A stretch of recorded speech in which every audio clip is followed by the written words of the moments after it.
Virus खिलाफ जंग शुरू कई है। सूबाई हुकूमतुन सां गॾिजी पोलियो खिलाफ जंग छटींदासीं। सॼे मुल्क में पोलियो जा 60 केस ज़ाहिर थियण गणती जी ॻाल्हि आहे। वज़ीर आज़म शहबाज शरीफ जो इस्लामाबाद में पोलियो खां बचाव वारी मुहिम जी तक़रीब खे ख़िताब। संदसि चवण आहे त पाकिस्तान में पोलियो जे मुकमल ख़ात्मे लाइ सऊदी अरब, बिल गेट्स फाउंडेशन ऐं WHO जो किरदार वाखार जोॻो आहे। भरपूर अज़म सां पोलियो खे मुल्क मां मुकमल तौर ख़त्म करे सुख जो साह खणिबो। मर्ज़ जे ख़ात्मे लाइ पोलियो वर्कर्स जुरत ऐं बहादुरी सां ॾींहुं राति महिनत करे रहिया आहिनि। पीपुल्स पार्टी वफ़ाक़ी काबीना जो पहिरियां बि हिस्सो न हुई, मुस्तक़बिल में बि न थींदी। पीपुल्स पार्टी खे ख़दशा हुआ जंहिं ते ॻाल्हियूं जारी आहे। जॾहिं के हतमी ॻाल्हियूं थींदियूं त सभिनी खे आगाह कबो। सेनेट चेयरमैन यूसुफ रज़ा गिलानी जो इस्लामाबाद में मीडिया सां ॻाल्हियूं।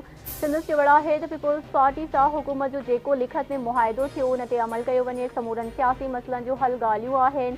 मज़हबी दुनिया में ॻाल्हियुनि सां ई मसइलनि जो हल कढियो वेंदो आहे। पार्लियामेंट जो गॾियल इजलास जॾहिं घुरायो वेंदो त नोटिफिकेशन जारी थी वेंदो। सिविल नाफ़रमानी जी तहरीक के हवाले सां PTI बानी जो जेको फ़ैसिलो ईंदो उन ते अमल कंदासीं। अमनो अमा बरक़रार रखण जी ज़िम्मेवारी वफ़ाक़ जी आहे। असांजी हुकूमत बि बदअमनी ते ज़ाब्तो आणण लाइ क़दम खणी रही आहे। दहशतगर्दी जो ख़ात्मो आणिबो। असांजी हुकूमत जी कारकिरदगी ॿियनि सूबनि खां बहितर आहे। KP जे वॾे वज़ीर अली अमीन गंडापुर जी हवेलियान में प्रेस कॉन्फ्रेंस। इतलात वारे वफ़ाक़ी वज़ीर अताउल्ला तारड़ अली अमीन गंडापुर खे कूड़ो ऐं फसादी करार ॾेई छॾियो। अताउल्ला तारड़ चयो आहे त KP जो वॾो वज़ीर मुल्क दुश्मनी करे रहियो आहे। अली अमीन गंडापुर चयो आहे त हाणे एहतजाज पुरअमन न हूंदो। PTI वारनि खे एहतजाज खां सवाइ ॿियो कमु नाहे। धमकियूं ॾियण उन्हनि जी नई ॻाल्हि नाहे। इन्हनि जो लीडर बि माण्हुनि खे तशदुद लाइ भड़काईंदो हो। बुशरा बीबी कारकुननि ज़रिए अली अमीन गंडापुर ते पथराव करायो। परॾेही मीडिया खे KP में घुराए ग़लति ब्रीफिंग ॾिनी वई। तहरीक इंसाफ़ मुल्क में नफ़ेड़ ऐं फ़साद पखिड़ण वारी सियासत खे हथी ॾिनी। 2017 खां पोइ मुल्क में ॻाल्हियुनि जी सियासत में वाध आई। सियासत में सब्र जो मुज़ाहिरो करणु घुरिजे। मुल्क मां नफ़रत वारी सियासत खे ख़त्म करणो पवंदो। वज़ीर आज़म जी सियासी मामलनि बाबति सलाहकार राणा सनाउल्लाह जो फैसलाबाद में तक़रीब खे ख़िताब। संदसि चवण आहे त कारकुननि जे क़त्ल बाबति प्रोपेगेंडा कई पई वञे। कूड़ियुनि ख़बरुनि सां नौजवाननि खे गुमराह कयो वियो। अनारकी वारी सियासत खे पंजाब जो अवाम पसंदि नथी करे। वफ़ाक़ी घरू वज़ीर मोहसिन नक़वी सऊदी अरब जे शहर रियाज़ पहुतल। मोहसिन नक़वी जी घरू मामलनि बाबति सऊदी अरब जी ममलिकती वज़ीर डॉक्टर ख़ालिद मोहम्मद अब्दुल्ला अल बाताल सां मुलाक़ात। पाक सऊदी लाॻापनि ते ख़्यालनि जी ॾे वठि। FIFA 2034 जी मेज़बानी सऊदी अरब खे मिलण ते घरू वज़ीर मोहसिन नक़वी सऊदी क़यादत ऐं अवाम खे मुबारकूं ॾिनियूं। घरू वज़ीर मोहसिन नक़वी जो सऊदी अरब जे पब्लिक सिक्योरिटी पुलिस हेडक्वार्टर ऐं सेफ्टी सेंटर जो दौरो। State of art public security जे हेडक्वार्टर जे मुख़्तलिफ़ शोबनि जो मुआइनो। वफ़ाक़ी घरू वज़ीर ॾोहनि जी रोकथाम लाइ जदीद टेक्नोलॉजी जे निज़ाम जो मुशाहिदो कयो। मोहसिन नक़वी जी पब्लिक सिक्योरिटी जे सरबराह लेफ्टिनेंट जनरल मोहम्मदुल सबनी सां मुलाक़ात। पाकिस्तान ऐं सऊदी अरब विच में गॾियल टास्क फोर्स खे जल्द फ़ाल करण ते इतफ़ाक़। मोहसिन नक़वी जो चवण आहे त सऊदी अरब जी पब्लिक सिक्योरिटी जे शानदार निज़ाम खे ॾिसी ख़ुशी थी आहे। पाकिस्तान सिफ़ारतकारनि जी हिफ़ाज़त लाइ स्पेशल प्रोटेक्शन जो यूनिट क़ाइमु करे पियो।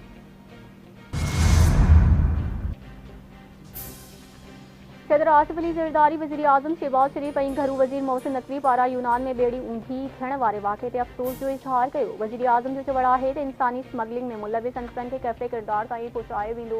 मासूम शहरियुनि खे भड़काए इंसानी स्मगलिंग कुझु फेल आहे। घरू वज़ीर मोहसिन नक़वी बि वाक़े जी जाच लाइ एडिशनल घरू सेक्रेटरी रिफ़त मुख़्तार राजा जी सरबराही में इंक्वायरी कमेटी जोड़े छॾी। कमेटी जाच करे 5 ॾींहनि में रिपोर्ट घरू वज़ीर खे पेश कंदी।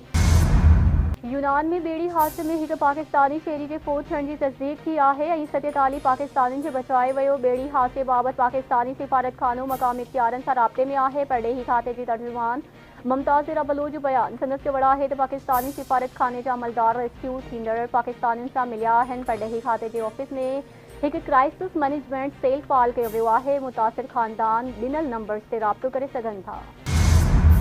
वज़ीर आज़म शहबाज शरीफ जी हिदायतुनि ते यूनान में पाकिस्तानी सिफ़ारतखाने में ख़ुसूसी सेल क़ाइमु कयो वियो। सेल पाकिस्तानियुनि जी सुञाणप ऐं वारसनि जे पंहिंजनि प्यारनि ताईं पहुच यकीनी बणाईंदो।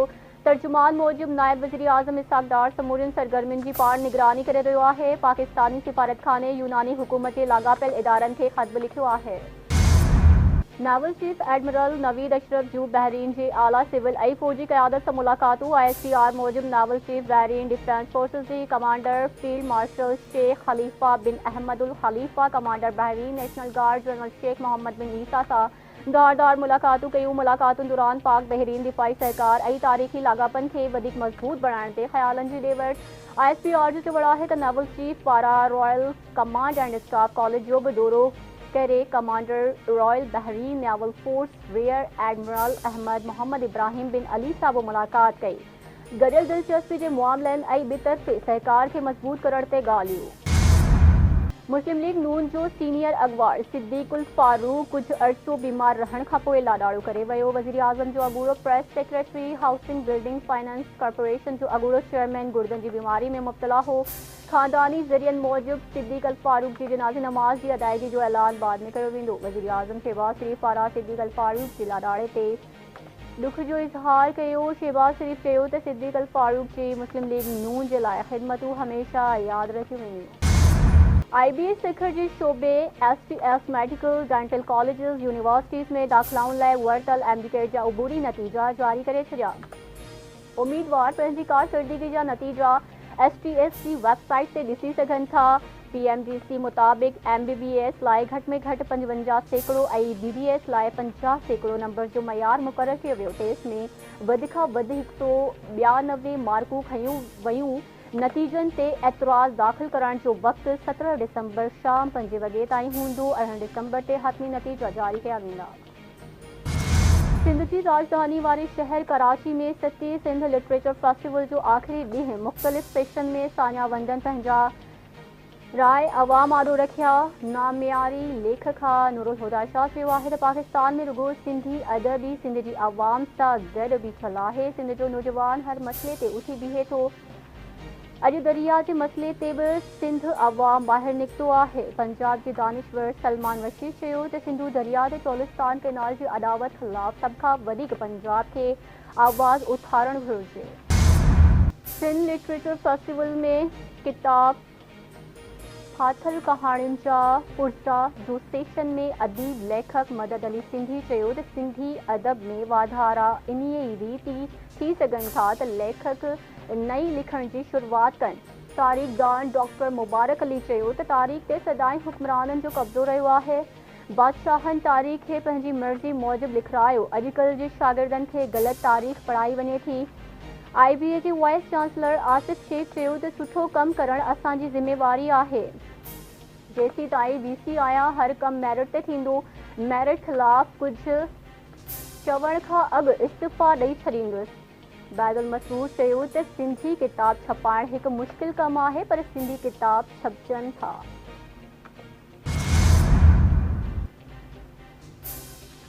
सिंध लिटरेचर फेस्टिवल में रियासत ऐं समाजी विच में जदोजहद जे मौज़ू ते सेशन मुआशी माहिर केसर बंगाली चयो त 2001 खां वठी अवाम दोस्त पॉलिसियूं न जुड़ियूं आहिनि। पावर कंपनियुनि जो बहिरान हिकु उम्दो फ़ैसिलो हो। बंदि थियल कंपनियुनि खे बि पैसा ॾिना पिया वञनि।